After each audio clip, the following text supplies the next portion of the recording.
like matchmaking is hard, and trying to decide what makes a game balanced and fair is really difficult. The assumption and something that I truly believe is that if you can make a balanced match where everyone is about the same level of skill, that's how you make the most fun, right? It's not fun stomping your opponents all day every day. That gets boring. Yeah, finding a way to build a matchmaking system in any game is always going to be hard, especially when that game is asymmetric. You're always going to end up in a challenging position because there's so many pieces that go into whether or not that match was balanced, right? When it comes down to it, can we really oversimplify down to the win-loss system that they've done though? If you survive as a survivor, you won, your MMR goes up. If you kill as a killer, at least 3 people, your MMR goes up, roughly. That, again, he mentions it a bunch, but the math doesn't necessarily translate that way. MMR has been out for a bit now. I've now gotten a lot of experience with survivor and killer side of it, so I thought I would make this video as an opportunity to kind of address my thoughts on it, and hopefully, maybe, possibly, have it be improved, because I do think it definitely needs some improvement.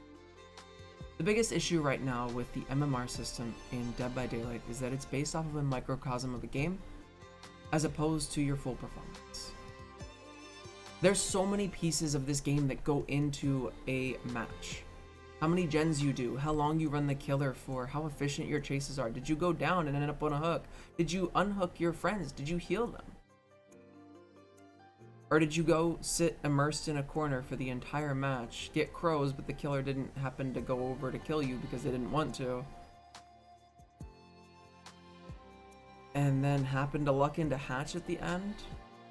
Or your team carries you through, so you end up getting out through the actual escape? Now, a hatch is null, but you get out through the escape gates after doing literally nothing the entire time. You've done nothing for your team to progress, but your MMR goes up.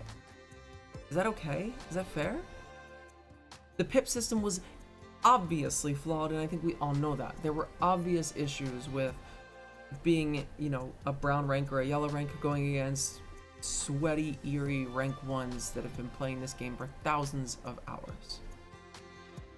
And that happens, and that sucks. But I would contend that that was the minority of cases. Even if it was a 50-50 thing, at the bare minimum, you could look at that and say, look, that sucks.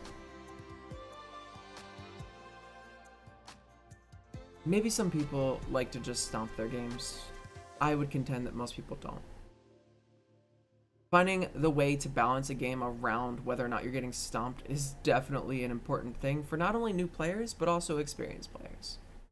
The current system, I believe the overwhelming thought seems to be that it's better for newer players. I don't really think that's true. The reason for that is because a survivor could theoretically loop a killer for 5 gens. They could be at the exit gate 99ing that thing, and then, oh man, I lost the killer, and now my other teammate just went down, I'm gonna go save him. Then you find out that that killer had no ed. They happened to down the other person with a power, so you didn't know. And now you're in a position where you're kind of screwed. You go on a hook, you end up losing, and your MMR goes down. Seems like it should be over there, right? That's not a huge deal. Who cares about MMR, right? That next killer you go against, though, might care about that MMR. Because that next killer is now going against a survivor that is clearly skilled at the game. They looped a killer for 5 gens. Maybe they did, you know, one of those gens themselves. Maybe while doing that, they also healed a bunch of survivors. I don't know. But they can do all of these things and then rank down because they died. And especially if they died first, because they mentioned later that the order of deaths actually is weighted on how much your MMR is affected. And that's a little ridiculous to me. Because what that essentially means is that the only thing that matters is your kill or survive. That's it. And that feels like it should make sense, but when you oversimplify it down to that point, it becomes a lot of sweat, it becomes a lot of people who are afraid to have their MMR affected, and possibly for good reason. Again, I don't want my MMR to go down simply because I don't want to end up too high skill for a low MMR and just bullying someone. I don't find that enjoyable. In this game specifically, this poor Twins player ended up DCing because they got 3 hooks and ended up missing a couple of Victor pounces and losing a couple chases, and that feels bad. This is while I was going for an Adept Leon.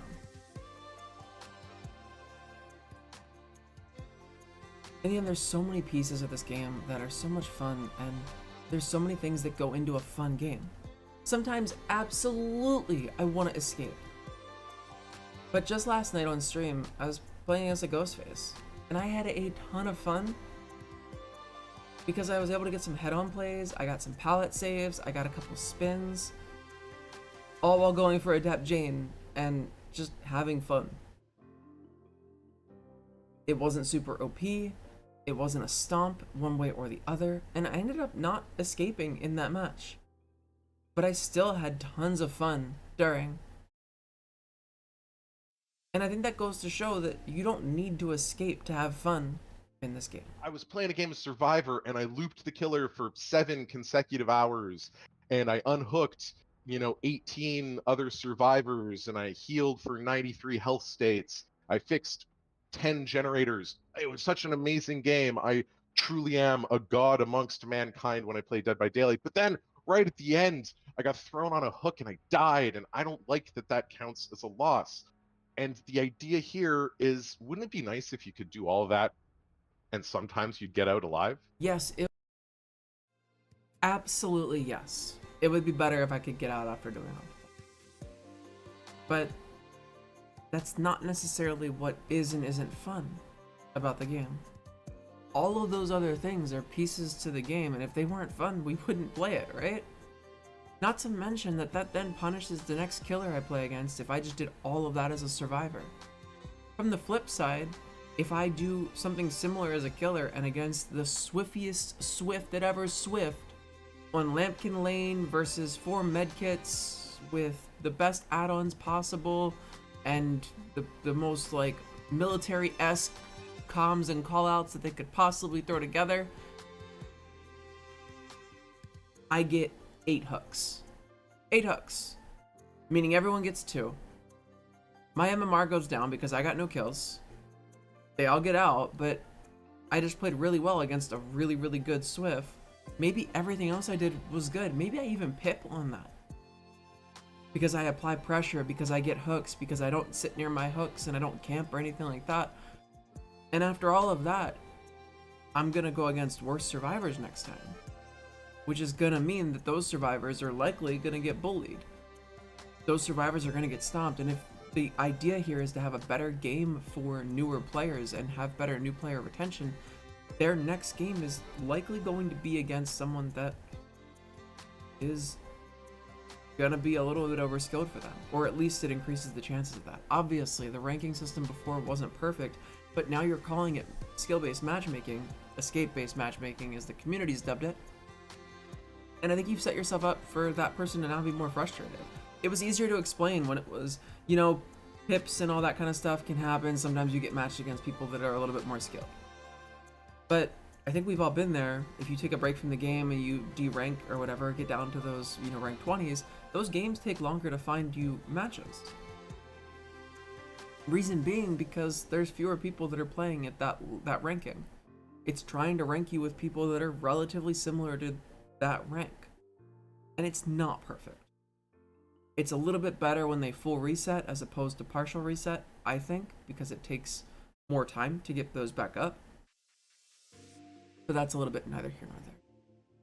In the end, the win-loss being determined based on that just doesn't make sense. As great as it is to get a 4K, as great as it is to get a 4 escape, there's so much more to this game than that, and boiling it down and oversimplifying it to just that really cheapens the overall experience that everyone has to go through. I find that it is an overall negative for the game if they do something like that. And I really hope that Behavior takes a look at their MMR system and honestly combine the two. Maybe you could wait escapes, but really that's such a small microcosm of everything else that goes on in this game, and I really think it would be so much more effective to base it off of gens, off of chases, off of heals, and everything else that they use for pips, because that really tells how experienced someone is with a game, how much they're doing in a match, and whether or not they're just kind of doing a little bit of nothing. That's important.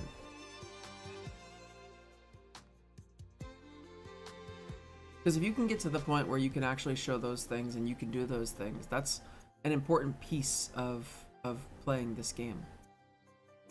And matching people who can do that with people who can do that, matching people as far as against each other that understand how to play against those types of survivors versus people who, you know, maybe don't. Those are important pieces. Again, it's just a pursuit of a better system is all I'm really looking for. Is it ideal? Is it perfect? No, and it never will be. But hopefully it can be a little bit better. I do have to say, I straight up agree with Patrick. It's hard to make an MMR system in any game. And I don't envy that task. They'll never make everybody. But I do hope they can make people a little bit happier. Maybe. I don't know. Anyway, guys, thank you guys so much for watching. I hope you guys enjoyed. I hope you had fun. And if you guys want to check out some more of this type of content, me hanging out on a hook and stuff like that, please, twitch.tv/severedsanity. We stream just about every day. A lot of Dead by Daylight, playing with friends and viewers and stuff like that, while I swift and or survive. And then lots of killer games and stuff as well, typically later in the night. Thank you guys so much for watching. Leave a like, comment, subscribe, all that kind of stuff. I'd be remiss if I didn't say it. If you guys want to see something specific next, put it in the comments, and I will do that when I can. Thank you guys so much for watching, and have an amazing day. Until next time, remember to stay insane.